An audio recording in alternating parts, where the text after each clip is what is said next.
Assalamualaikum warahmatullahi wabarakatuh. Kami kali ini akan mempresentasikan chapter 11 di paket. Untuk itu, saya sendiri dengan Albert Satrio Nugroho. Saya Muhammad Raid Salim Safidin. Saya Reza Aurelia Saputri. Saya Ilana Dianti. Dan pada materi pertama akan dipandu oleh rekan saya. Oke, di sini pada bagian pertama itu ada IPv4 address structure, yang dimana alamat IPv4 itu terdiri dari 32 bit, yang dimana dari dua bagian utamanya itu ada network portion, network jaringan, lalu juga ada host ya.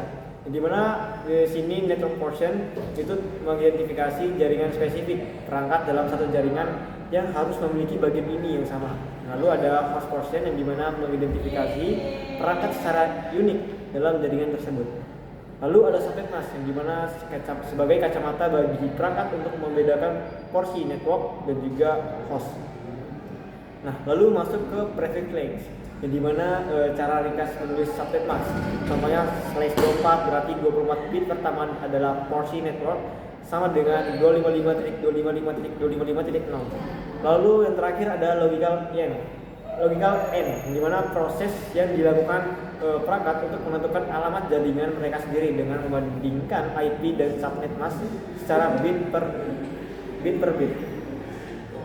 Lanjut. Selanjutnya di sini pada subbab 12.2 yaitu unicast. Unicast adalah komunikasi one to one atau satu ke satu orang ataupun satu ke satu titik. Cara kerjanya adalah paket data dikirim dari satu perangkat sumber atau source langsung ke satu perangkat tujuan yang spesifik menggunakan alamat IP unik perangkat tersebut. Perangkat lain dalam jaringan yang sama akan mengabaikan paket ini karena IP tujuan tidak cocok. Contohnya saat kita melakukan browsing web dalam HTTP atau HTTPS, mengirimkan email atau mengunduh file dari server. Yang itu ada broadcast. Broadcast adalah koneksi one to all atau satu ke semua orang. Dari satu orang, dia dapat mengirimkan ke banyak orang ataupun source ataupun yang bisa disebut dengan destination. Cara kerjanya satu perangkat pengiriman paket data ke seluruh perangkat yang berada di dalam satu jaringan lokal yang sama. Broadcast domain alamat IP tujuannya yang digunakan adalah alamat khusus, contohnya misalkan 255, 255, 255 dan 255. Perlu dicatat atau di note, router secara default tidak akan meneruskan paket broadcast ini ke jaringan luar. Contoh nyatanya digunakan oleh protokol DHCP Discover saat komputer baru menyala dan meminta alamat IP secara otomatis ke server atau ARP request untuk mencari alamat fisik MAC address perangkat lainnya. Lalu yang ketiga di sini akan masuk ke multicast. Multicast adalah komunikasi one to many atau satu kelompok tertentu. Cara kerja metode ini berada di tengah-tengah daripada pengiriman data berulang kali ke banyak orang yang mengganggu semua orang. Pengiriman hanya mengirim satu paket ke alamat IP grup khusus.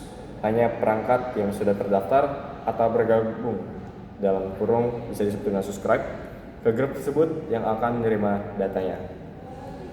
Alamat IP menggunakan rentan kelas D 224.0.0 sampai 239.255.255.255. Contoh nyatanya layanan video streaming langsung, video conference atau komunikasi antara router menggunakan protokol seperti OSPF.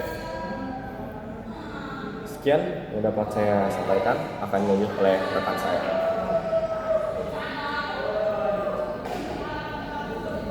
Selanjutnya yaitu 11.3 Types of IPv4 Addresses. Pada materi ini kita membahas jenis-jenis IPv4 address. Tidak semua IP address sama, ada yang digunakan untuk internet dan ada juga yang hanya digunakan di jaringan lokal. 11.3.1 Public and Private IPv4 Addresses. Public IP digunakan untuk terhubung ke jaringan, sedangkan privat IP digunakan di jaringan lokal seperti rumah, sekolah, atau kantor. 11.3.2 yaitu routing to the internet. Perangkat yang menggunakan privat IP memerlukan router dengan NAT agar bisa mengakses internet. Yaitu selanjutnya 11.3.3 yaitu activity path or block IP4 addresses. Pada bagian ini kita belajar membedakan alamat IP yang bisa digunakan di internet dan yang tidak. Selanjutnya yaitu 11.3.4 special use IP4 addresses. Ada juga IP khusus misalnya 127.0.0.1 untuk localhost atau pengujian pada komputer sendiri. 11.3.5 latency classful addressing. Dulu IP4 dibagi menjadi kelas A, B, C, dan E. Pembagian ini digunakan untuk membedakan ukuran jaringan. 11.3.6 assessment of IP addresses. IP address bisa diberikan secara manual atau statik atau otomatis menggunakan DHCP. 11.3.7 activity public or private IP4 addresses. Di bagian ini kita berlatih mengenali apakah suatu IP ini termasuk public atau privat. Lalu selanjutnya yaitu 11.4 network segmentation. Network segmentation adalah cara membagi jaringan besar menjadi beberapa jaringan kecil supaya lebih cepat, lebih aman, dan lebih mudah dikelola. 11.4.1 broadcast domain and segmentation. Broadcast itu seperti pengumuman yang dikirim ke semua perangkat dalam satu jaringan. Kalau perangkatnya banyak, jaringan bisa jadi sibuk. Makanya jaringan dibagi menggunakan router atau VLAN agar broadcast tidak menyebar ke semua perangkat. 11.4.2 problem with large broadcast domain. Kalau broadcast domain terlalu besar, jaringan bisa menjadi lambat, lalu lintas data semakin padat, dan proses mencari masalah juga jadi lebih sulit. 11.4.3 reason of segmenting network. Segmentasi dilakukan supaya performa jaringan lebih baik, broadcast berkurang, keamanan meningkat, dan pengelolaan jaringan menjadi lebih mudah. Jadi semakin besar sebuah jaringan, semakin penting digunakan segmentasi agar jaringan tetap cepat, stabil, dan mudah dikelola. Selanjutnya akan disampaikan oleh teman saya.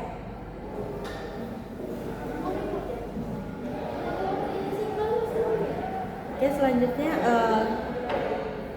kita akan masuk ke 11.5. Di 11.5 itu ada subnet IP versi 4 network. Kita langsung masuk ke 11.5.1 subnet authorized body, yaitu subnetting adalah proses pembagian satu jaringan menjadi beberapa subnet yang lebih kecil. Tujuan untuk menghemat alamat IP, mengurangi broadcast, dan meningkatkan keamanan dan mempermudah pengelolaan jaringan. Subnet pada octet boundary terjadi pada prefix 8, 16, dan 24. Sehingga diperhitungkan lebih mudah karena berada tepat pada batas 8 bit. Selanjutnya kita akan masuk ke 11.5.2 subnet waiting on octet body, yaitu subnet dilakukan di dalam satu octet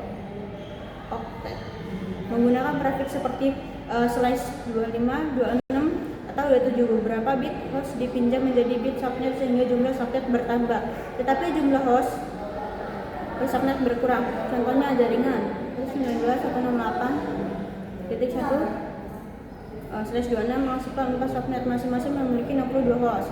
Lanjut kita masuk ke 11.5.3 di subnet mask, yaitu sebuah subnet mask digunakan untuk membedakan network ID dan host IP pada alamat IP versi 4. Dengan subnet mask kita dapat menggunakan network address broadcast serta jumlah host yang tersedia semakin besar. Nilai perfect misalnya slice 27. Semakin banyak subnet yang diperoleh tetapi semakin sedikit host pada setiap subnet. Jadi kita masuk 11.5.4 subnet within the magic number. Magic number digunakan untuk menentukan batas seperti subnet dengan cepat. Rumus magic number ada 256 ukuran nilai subnet pada octet tertentu. Contohnya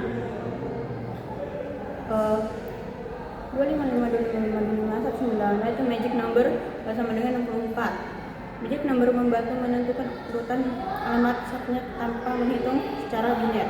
So kita masuk ke 11.5.5 paket tracer subnet IP versi 4. Pada praktikum paket tracer dilakukan penerapan subnet dengan langkah-langkah menentukan jumlah subnet host yang dibutuhkan memilih subnet yang sesuai menghitung network mengkonfigurasi alamat pada router, dan bisa menguji koneksi penggunaan perintah.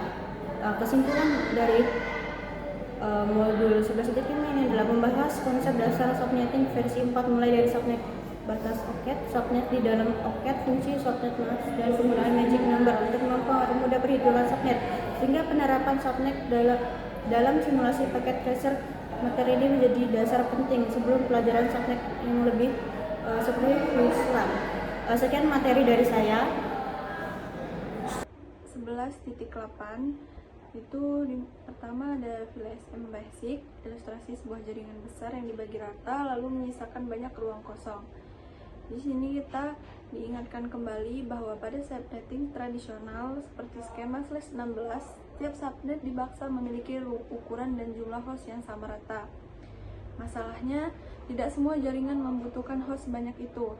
Hal ini membuat banyak alamat IP version 4 terbuang sia-sia. Oleh karena itu, dikembangkanlah metode variable length subnet mask atau VLSM untuk membagi jaringan secara dinamis sesuai kebutuhan. Lanjut, sini ada address conservation. Sini karena ketersediaan IP public version 4 di dunia sudah sangat menipis, menghemat alamat host adalah prioritas utama saat mendesain jaringan. Sebagai catatan, masalah penghematan ini tidak ada pada IP version 6 karena ruang alamatnya yang sangat masif. Dan inilah yang mendorong transisi global ke IP versi 6 pada IP versi 4 public.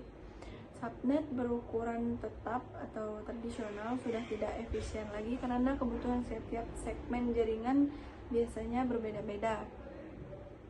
Lanjut, di sini ada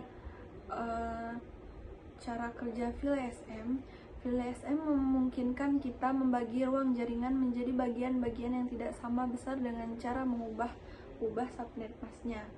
Contoh konkretnya adalah jalur koneksi antar router yang hanya butuh 2 alamat IP. Jika memakai subnet standar /27 30 host, kita membuang 28 IP. Dengan VLSM, kita memecah subnet /27 tersebut menggunakan mask /30. Berdasarkan rumus, menyisakan 2 bit host akan menghasilkan tepat 2 alamat IP, sehingga tidak ada IP yang mubazir. Selanjutnya, VLSM topologi address assignment. Sini kita melihat implementasi topologi VLSM. Setelah perhitungan selesai, alamat IP yang efisien tadi langsung diterapkan ke perangkat. Jaringan LAN yang padat mendapatkan subnet berkapasitas besar, sedangkan jalur penghubung antar router menggunakan subnet /30. Semua interface router dan host mendapatkan alamat IP yang pas tanpa ada pemborosan satu ruang alamat pun. Selanjutnya di sini aktivitas praktik VLSM. Jadi bagian ini dirancang untuk menguji pemahaman kita dalam menghitung, memecah bit, dan mengalokasikan subnet mask yang bervariasi secara mandiri agar kita semakin mahir sebelum menerapkan di jaringan nyata. Itu perencanaan alamat jaringan IP versi 4. Kita masuk ke 11.9. Sebelum melakukan subnetting, seorang administrator jaringan harus melakukan studi kebutuhan. Kita harus tahu berapa subnet yang dibutuhkan, jumlah host, dan potensi pertumbuhan di masa depan. Perencanaan ini memisahkan area intranet, jaringan internal yang menggunakan IP privat dan lebih fleksibel, dengan area yang menghadap internet luar. Di area DNS ini menghemat ketat, penggunaan VLSM wajib dilakukan karena keterbatasan IP publik. Selanjutnya, device address assignment. Kita mempelajari aturan pengolokasian alamat perangkat. Pemberian IP dibedakan menjadi berdasarkan jenis alamatnya. Yang pertama itu end user client menggunakan DHCP agar IP terisi otomatis, penghemat waktu staff, dan menghindari salah ketik. Kedua, server dan peripheral menggunakan IP statis yang konsisten. Server publik di internet nantinya akan diakses menggunakan bantuan NAT.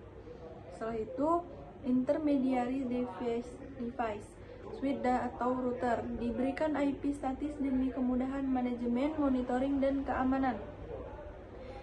Selanjutnya ada gateway. Jadi setiap interface router yang menjadi gerbang keluar jaringan harus diberi IP statis yang dapat diprediksi oleh host di bawahnya. Sekian dari saya. Terima kasih. Saya akhiri. Wassalamualaikum warahmatullahi wabarakatuh. Assalamualaikum warahmatullahi wabarakatuh. Perkenalkan, nama saya Rahmat Fadila Putra dari kelas 2C dengan FM 25782079. Saya di sini akan mempresentasikan materi tentang chapter 11.6 subnet /16n/8pp. Pertama, apa itu IPv4 addressing? IPv4 atau Internet Protocol versi 4 adalah sistem pengelamatan yang digunakan untuk memberikan alamat unik pada setiap perangkat. Di jaringan alamat IPv4 terdiri dari 32 bit yang dibagi menjadi 4 oktet, masing-masing berisi 8 bit. Oke, yang selanjutnya prefix /8. Prefix /8 berarti 8 bit pertama digunakan sebagai network ID, sedangkan 24 bitnya sisanya digunakan sebagai host ID. Contoh subnet masknya 255.0.0.0. Oke, prefix /16. Prefix /16 berarti memiliki 16 bit pertama digunakan dengan network ID, sedangkan 16 bit sisanya digunakan menjadi host ID. Subnet masknya 255.0.0. Oke, jadi kesimpulannya prefix /8 menggunakan 8 bit pertama sebagai network ID dan 24 bit sebagai host ID, sehingga dapat menampung hingga 16.777.214 host. Prefix /16 menggunakan 16 bit sebagai network ID dan 16 bit sebagai host ID, sehingga dapat menampung sehingga 65.534 host.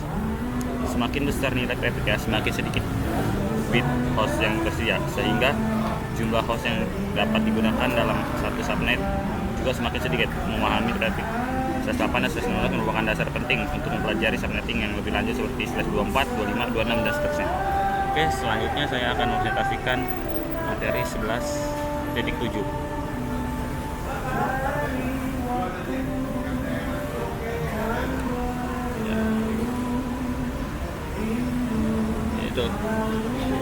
Itu